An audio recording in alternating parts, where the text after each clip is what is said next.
Assalamualaikum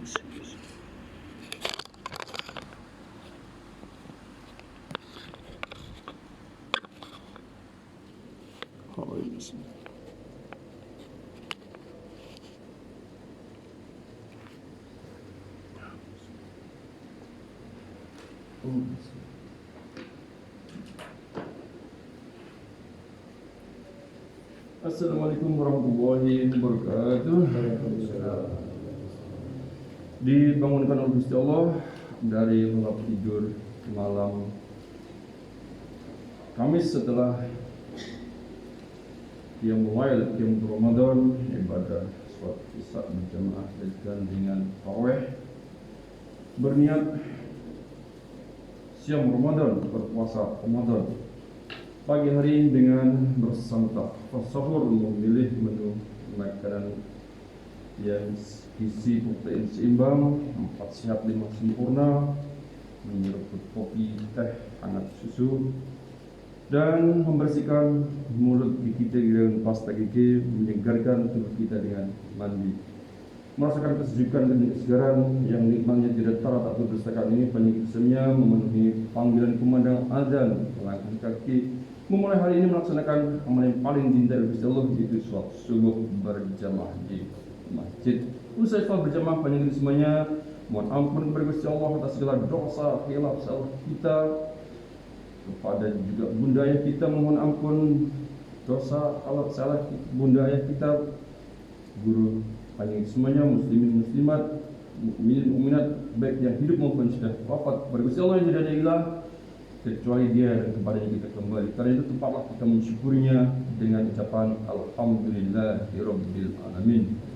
Amalan-amalan tersebut merupakan ajaran dan keteladanan dari Nabi Muhammad sallallahu alaihi wasallam. Karenanya tepat juga kita melanjutkannya setelah alhamdulillah bersolat kepada Nabi dengan ucapan Allahumma sholli wa sallim ala sayyidina Muhammadin wa ala alihi wa sahbihi ajmain. Amma pada setelah itu telah kita berdoa pada subuh hari Kamis, subuh yang ke-12 di bulan Ramadan ini, dan juga hari yang ke-14 di tahun 2002 di bulan April ini. Ibadah yang barusan kita laksanakan, subuh berjamaah ini merupakan rangkaian dari ibadah yang semakin ikhlas dan istiqomah, yang berkahnya juga melimpah kepada kita dan segenap anggota keluarga kita, badan lahir batin, zahir dan batinan, yang semakin sehat wal afiat dan bermanfaat. Amin ya rabbal alamin. One day one juz, membaca Al-Quran di bulan Ramadan ini, dan one day one hadis kita tingkatkan dan mantapkan di Masjid Nurul Jamil ini. Usai sholat subuh kita bacakan hadis sahih dari Imam Bukhari dan Muslim pada kitab hadis yang disusun oleh Ustaz Muhammad Fuad Abdul Baqi. Kitab tentang puasa kemarin telah kita bacakan nomor 677, bab tentang sahnya puasa orang yang junub atau berjanabat. Kita lanjutkan bab berikutnya, sangat haram jima atau bersetubuh pada siang hari Ramadan dan wajib menebus dosanya dengan kafarat yang besar terhadap orang yang kaya, tetapi gugur kafarat itu terhadap orang miskin. Hadis nomor 678 di halaman 350. Abu Hurairah, agak panjang ini hadisnya. Abu Hurairah radhiyallahu anhu berkata, seorang datang kepada Nabi sallallahu alaihi wasallam dan berkata, orang yang di belakang ini telah bersetubuh dengan istrinya di siang hari Ramadan. Nabi sallallahu alaihi wasallam bertanya, dapatkah engkau memerdekakan budak? Jawabnya, tidak. Ditanya, dapatkah engkau puasa 2 bulan berturut-turut? Jawabnya, tidak. Ditanya, dapatkah engkau memberi makan 60 orang miskin? Jawabnya, tidak. Tiba-tiba datang seorang membawa karung berisi kurma, maka Nabi sallallahu alaihi wasallam bersabda kepada orang itu, bersedekahlah dengan ini untuk dirimu. Orang itu bertanya, apakah kepada orang yang lebih miskin dari kami? Padahal sekitarku tidak ada keluarga yang lebih fakir dari kami. Sabda Nabi, makanlah dengan keluargamu. Hadis diriwayatkan oleh Muslim. Dalam riwayat Muslim yang lain, orang itu berkata, "Binasalah aku ya Rasulullah." Nabi sallallahu alaihi wasallam bertanya, "Apakah yang membinasakan dirimu?" Jawabnya, "Aku tidak bersetubuh dengan istriku di siang hari Ramadan." Lalu Nabi sallallahu alaihi wasallam menanyakan, "Apakah engkau dapat memerdekakan budak?" Maaf.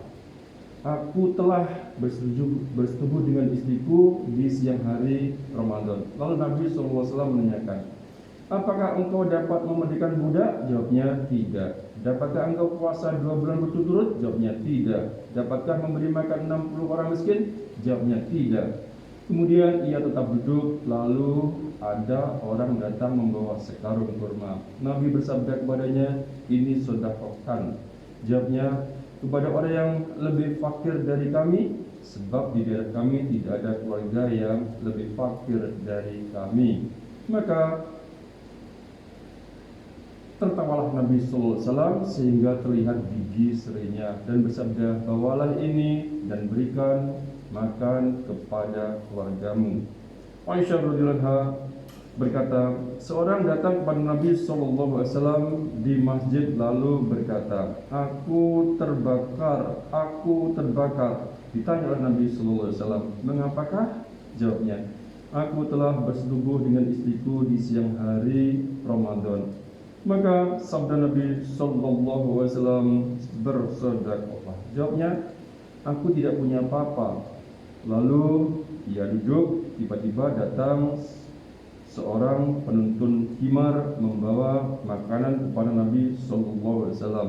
Maka Nabi sallallahu alaihi wasallam bertanya, "Manakah orang yang terbakar itu?" Jawabnya, "Inilah aku." Nabi bersabda, "Bawalah ini dan sedekahkanlah." Ia tanya, "Kepada orang yang lebih fakir daripadaku, padahal keluargaku tidak ada makanan." Maka Nabi sallallahu alaihi wasallam, "Makanlah kamu." Hadis diriwayatkan oleh Bukhari dan Muslim. Begitu pembacaan hadis pagi hari ini, insyaallah besok kita lanjutkan bab boleh puasa atau tidak puasa bagi orang musafir yang tidak untuk maksiat. Mudah-mudahan menambah pengetahuan yang bermanfaat bagi pendengar semuanya, terutama semakin memudahkan bagi panjenengan kita semuanya untuk melaksanakan ajaran-ajaran dan teladan Rasulullah Muhammad sallallahu alaihi wasallam. Saya mohon tadi yang terima kasih atas perhatian bagi semuanya, terutama mohon maaf atas segala dosa dan salah dari Nusrul Jamil, Masjid Nur Jamil, masjid yang semakin bersih, megah, gagah, indah untuk hidup dan kehidupan kita bersama untuk keluarga kita, kerabat, sahabat, sejawat, masyarakat, bangsa dan negara Indonesia yang semakin cerdas dan berakhlak mulia. Mari kita tingkatkan dan mantapkan husnudon peninggi semuanya selesai sholat subuh ini. Ibadah yang barusan kita laksanakan merupakan rangkaian dari ibadah yang semakin ikhlas dan istiqomah ilmu pengetahuan kita pelajari dan kita ajarkan. Dikarunia ilmu pengetahuan yang semakin bermanfaat, rezeki hal kita cari kita buru, dikaruniai rezeki halal yang semakin melimpah ruah kata turah keluarga yang kita bangun, dikaruniai keluarga yang semakin sehat, sejahtera, bahagia dan mulia, sakinah, mawaddah, rahmah, berkah. Keturunan dari keluarga yang kita bangun ini dikaruniai keturunan putra wayah yang semakin soleh solehah, ahli ilmu pengetahuan, ahli keterampilan profesional, ahli kebaikan, ahli takwa, ahli maghfirah, ahli sedekah, ahli ibadah, ahli sholat, ahli silaturahim. Badan lahir batin, wahyu batinan yang semakin sehat wal afiyah, bermanfaat, merampungkan urusan-urusan dengan mudah, diampunkan segala dosa, khilaf dan salah, diterima sebagai amal ibadah yang sawaya-waya kapun dari Allah. Panjenengan kita semuanya tergolong sebagai hambanya yang husnul khatimah. Rabbana atina fid dunya hasanah wa fil akhirati hasanah wa qina adzabannar. Walhamdulillahirabbil alamin. Kita akhiri dengan doa penutup majelis. Subhanakallahumma wa bihamdika nashhadu an la ilaha illa anta nastaghfiruka wa natubu ilaik. Maha suci ya Allah, dengan memujimu kami mengakui bahwa tidak ada ilah yang berhak kami ibadahi kecuali hanya kepada Engkau. Kami mohon ampun dan bertaubat kepadamu. Wallahu muwaffiq ila aqwamit thoriq. Wassalamualaikum warahmatullahi wabarakatuh.